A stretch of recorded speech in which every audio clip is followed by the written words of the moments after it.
Word Hunt is the perfect activity to start off with a new in-person English class. You get students excited, already controlling their own learning and acquiring tons of new vocab. I'm Will from Enchanted ESL, and in this video I'll explain exactly what Word Hunt is and how you can get started with it right away. First of all, it's only really for in-person classes, although later I will show you how you can use it for online lessons too. There's no preparation required, but you do need at least one camera, yours ideally. And if you have a large group, it's good to have students bring their own cameras too. So in a Word Hunt, students go around and find things that they don't know how to say in English and that they want to learn. This can be in the classroom, around the school, on the street, in the park, wherever really. And when they find something, you go and take a photo of it. With a small group or individual, then you're the one who takes the photos. They just call you over and you take a snap of whatever it is. But with a large group, there's probably too many and you'll end up rushing around so much that you won't be able to take a photo of everything. So in this case, I'd split them up into small groups, and each small group has a camera of their own. Then they can go around and independently take photos of all the things they find. Of course, if you're taking the photo, or if you're near some students who are taking their own photos, you can tell them what the word for that thing is. And after about 10 to 15 minutes, gather everyone back together and you can look at the photos you've taken. And now again, you can tell them what the word is. But at this point, they don't have to memorize it quite yet. See, we're going to use these photos to make flashcards, either physical ones or digital ones. To make physical flashcards, I print out a sheet of A4 paper. One half of the sheet has the photo, the other half has a word.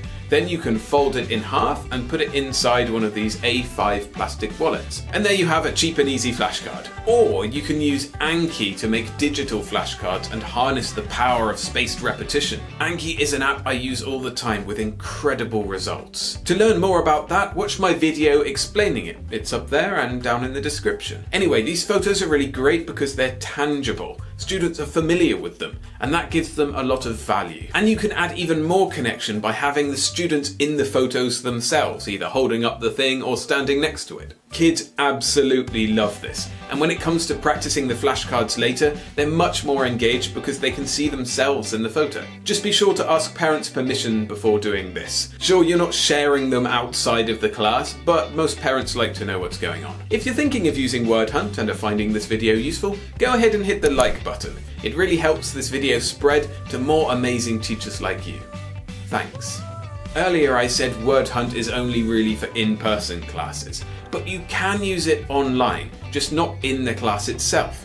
Instead, you set it for homework. During the time between your sessions, get your students to go around their house, their garden, wherever they live, and take photos of about 10 or 15 things. Then when they come back to class, you can share those photos and then start making flashcards. Hopefully they'll be able to send you the photos digitally, so you need to figure out how that's going to happen. The same is true as students are going around and taking pictures with their own cameras in your in-person classes. You need to find a way that they can send you those photos quickly and easily. You might need to get the parents involved, and you should probably set up a shared filing system like on Google Drive or Dropbox. And Word Hunt doesn't stop at just being an activity you do at the very start. You can use it again and again in different situations. For example, take your class out somewhere and get them to take photos of things in a different location. Or have them all bring something to class, for example food. They can all bring in their favourite foods and you take photos of them.